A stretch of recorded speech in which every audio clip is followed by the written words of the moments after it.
Hello students. आज इस video में हम विश्व के भूगोल से ग्रेट ब्रिटेन की जलवायु, वनस्पति और मिट्टियों के बारे में डिस्कस करेंगे। जो यूनाइटेड किंगडम है उसकी जलवायु, क्लाइमेट, वेजिटेशन और सॉइल के बारे में डिस्कस करेंगे। सबसे पहले इस क्रम में हम लेते हैं यूनाइटेड किंगडम या ग्रेट ब्रिटेन की जलवायु। देखिए, जब हम बात करते हैं जलवायु की तो देखिए, ग्रेट ब्रिटेन शीतोष्ण कटिबंधीय जलवायु के क्षेत्र में स्थित अंध महासागर के शीर्ष पर स्थित है। यहाँ गल्फ स्ट्रीम की गर्म जलधारा इसके निकट से निकलती है तथा वर्ष पर्यंत यहाँ पछुआ हवाएं जो हैं वो चलती रहती हैं। शीत ऋतु में जब इन्हीं अक्षांशों के क्षेत्र अत्यधिक ठंडे हो जाते हैं, यहाँ की जलवायु पर चक्रवातों का भी अधिक प्रभाव पड़ता है। चक्रवातों के कारण यहाँ की जलवायु में परिवर्तनशीलता अधिक होती है और यहाँ का मौसम बहुत जल्दी बदलता है। चक्रवातों के साथ तेज हवा, फिर वर्षा और बाद में मौसम साफ हो जाता है। मूलतः ब्रिटेन की जलवायु मानवीय कार्यक्षमता के लिए उपयुक्त तथा स्वास्थ्यवर्धक है। ब्रिटेन की जलवायु की जब हम बात करते हैं तो देखिए, ग्रेट ब्रिटेन की जलवायु पर कई तत्वों का प्रभाव पड़ता है। उनमें से मुख्य है अक्षांशीय स्थिति, दूसरा यूरोप की मुख्य भूमि से अलग किंतु निकट स्थित होना, तीसरा पश्चिमी पवनों का प्रभाव, फिर गल्फ स्ट्रीम की गर्म जलधारा का प्रभाव, चक्रवातों का प्रभाव, देश की चौड़ाई या लंबाई की अपेक्षा कम होना। चौड़ाई का लंबाई की अपेक्षा कम होना, यानी कम है चौड़ाई जो है, तथा पर्वतों के विस्तार की जो दशा है वो भी ग्रेट ब्रिटेन की जलवायु पर काफ़ी प्रभाव डालती है। और फिर ये द्वीपीय स्थिति होने के कारण सागर का जो समकारी प्रभाव है वो भी यहाँ पर बहुत पड़ता है।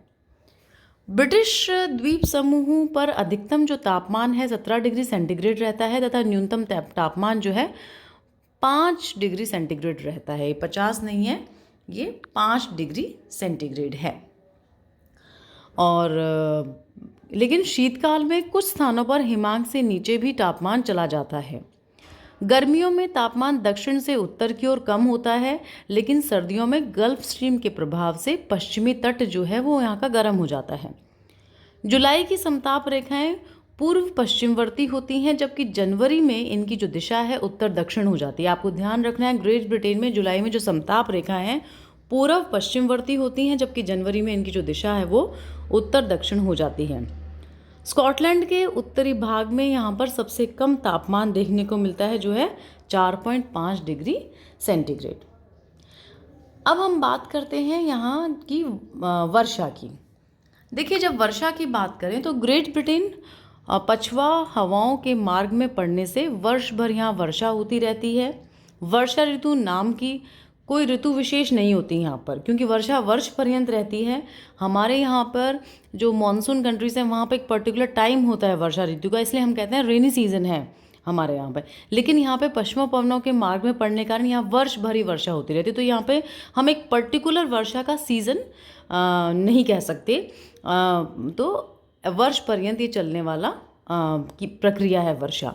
गर्मी की ऋतु में वर्षा की मात्रा यहाँ अधिक रहती है। जैसे हवाएं पूर्व में भीतरी भागों में प्रवेश करती जाती हैं, वर्षा की मात्रा जो है वो घटती जाती है। पेनाइन और स्कॉटलैंड की जो उच्च भूमि की रुकावट आ जाने से वर्षा अधिक मात्रा में पश्चिमी ढालों पर अधिक होती है। पूर्वी किनारे जो हैं वहाँ वाताभिमुखी होने में होने के कारण, यानी रेन शैडो एरिया में होने के कारण कम वर्षा प्राप्त करते हैं। अतः निरंतर चक्रवातीय और प्रति चक्रवातीय अवस्था बन जाने से मौसम सदैव बदलता रहता है। तो जस्ट ये निकलता है कि ग्रेट ब्रिटेन पछुआ हवाओं के मार्ग में पड़ने से यहाँ वर्ष पर्यंत वर्षा होती रहती है, और गर्मी में यहाँ पर वर्षा थोड़ी कम होती है लेकिन मात्रा कंपैरेटिवली कम होती है।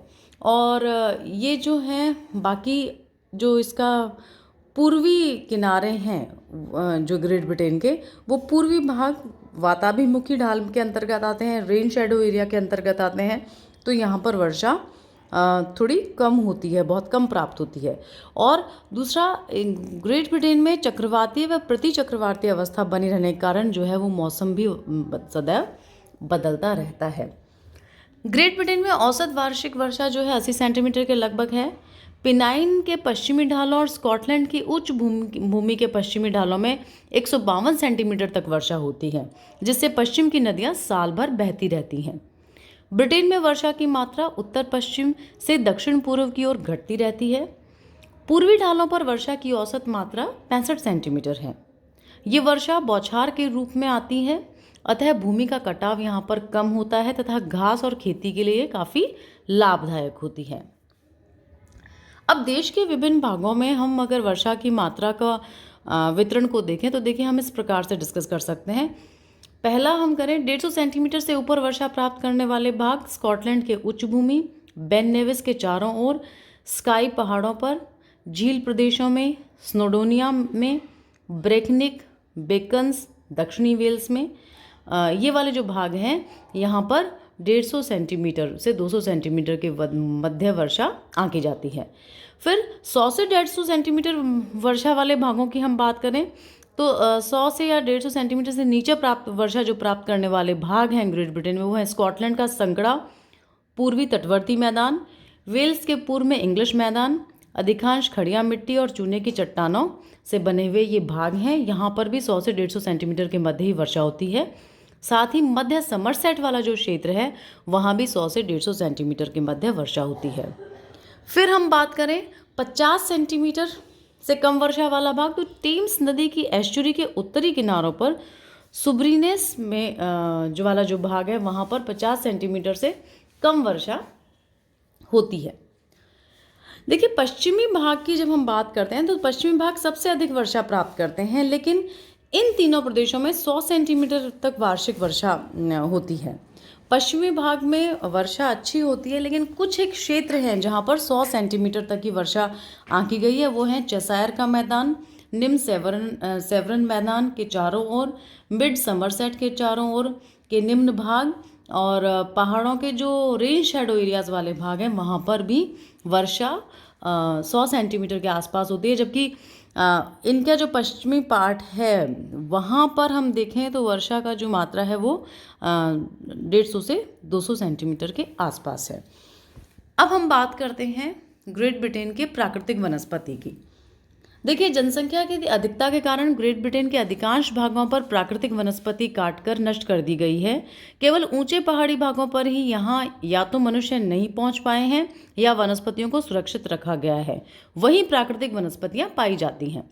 फिर भी स्थिति के अनुसार ग्रेट ब्रिटेन 50 डिग्री उत्तरी अक्षांश से 60 डिग्री उत्तरी अक्षांशों के बीच स्थित होने से पश्चिमी यूरोप की तटवर्ती जलवायु में चौड़ी पत्ती वाले पतझड़ वन यहाँ पर पाए जाते हैं। पहाड़ी ढालों पर घास हमें देखने को मिलती है। यहाँ जो वन क्षेत्र हैं वहाँ पर ओक, बीच, बर्च, वॉलनट, चेस्टनट और मैपल आदि मुलायम लकड़ी वाले वृक्ष मुख्य रूप से पाए जाते हैं। ऊंचे पहाड़ी भागों या उत्तर पश्चिमी भागों में कोणधारी वन हमें देखने को मिलते हैं।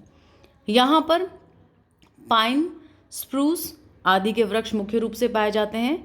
देश के केवल 5% भाग पर ही वन हमें देखने को मिलते हैं, तो ग्रेट ब्रिटेन में वन क्षेत्र जो है वो काफ़ी कम है। इस क्षेत्र में जहां वर्षा 100 सेंटीमीटर से कम होती है, जैसे पिनाइन पर्वत श्रेणी के पूर्वी ढालों पर, वहां पर हमें घास के मैदान देखने को मिलते हैं और काफ़ी विकसित चारागाह यहाँ पर स्थित हैं। ब्रिटेन की जलवायु सामुद्रिक होने से समुद्र का जो प्रभाव है वो यहाँ की वनस्पति पर पड़ता है। पहाड़ी भागों पर वन को साफ कर दिया गया है और भूमि को कृषि योग्य बना दिया गया है। पहाड़ी भागों में भी पशुपालन मुख्य व्यवसाय है। पश्चिमी ढालों पर वर्ष भर वर्षा होने से घास की और वृक्षों की वृद्धि होती रहती है। ग्रेट ब्रिटेन की जलवायु सामुद्रिक होने से समुद्र का प्रभाव जो है वो हमें क्लियर दिखता है। जो भी वेजिटेशन है, चाहे वो ग्रासलैंड हो चाहे वो ट्रीज हो, उन सब पे तो ये क्लियर हो गया आपको। अब हम बात करते हैं यूके की या ग्रेट ब्रिटेन की मिट्टियों की। देखिए ग्रेट ब्रिटेन की संरचना, धरातल, हिमानियों का प्रभाव, वनस्पति तथा जलवायु ने यहाँ की मृदा को प्रभावित किया है। सर्वाधिक प्रभाव हिमानियों के प्रवाह का रहा है, जिसके कारण मिट्टी बहकर समुद्र में चली गई और कंकड़ तथा मोटे कणों वाली मृदा पीछे रह चुकी है। निचले प्रदेशों एवं नदी घाटियों में अवश्य मृदा का जमाव है। यहाँ की मृदा में रेतीली, दुमट, चीका और चुनेदार जो मिट्टी है उसकी प्रधानता है। जीवाश्म वाली मृदा में काली मृदा, दलदली मृदा तथा पॉडजोल मृदा इसके कुछ भागों में पाई जाती है। स्कॉटलैंड और उत्तरी आयरलैंड के अधिक वर्षा वाले क्षेत्रों में चिकनी मिट्टी की प्रधानता है, जबकि पूर्वी इंग्लैंड में चीका मिट्टी अधिक है। स्कॉटलैंड के साथ एडिनबर्ग के निकट वाले क्षेत्रों में हमें दोमट मिट्टी का विस्तार देखने को मिलता है। इंग्लैंड के दक्षिणी भाग में भी दोमट मिट्टी पाई जाती है। जहाँ हिमोड पर्वतीय ढालों के नीचे हैं वहाँ पर हमें कंकरीली मिट्टी देखने को मिलती है। नदी घाटियों में उपजाऊ मृदा है। डाउन्स वाला जो भाग है वहाँ पर चौक वाली जो मिट्टी है, चूने के अंश वाली मिट्टी है, वो अधिक मिलती है। तो ये संपूर्ण विवरण था जो ग्रेट ब्रिटेन की क्लाइमेट है, वेजिटेशन है और सॉइल है उसका।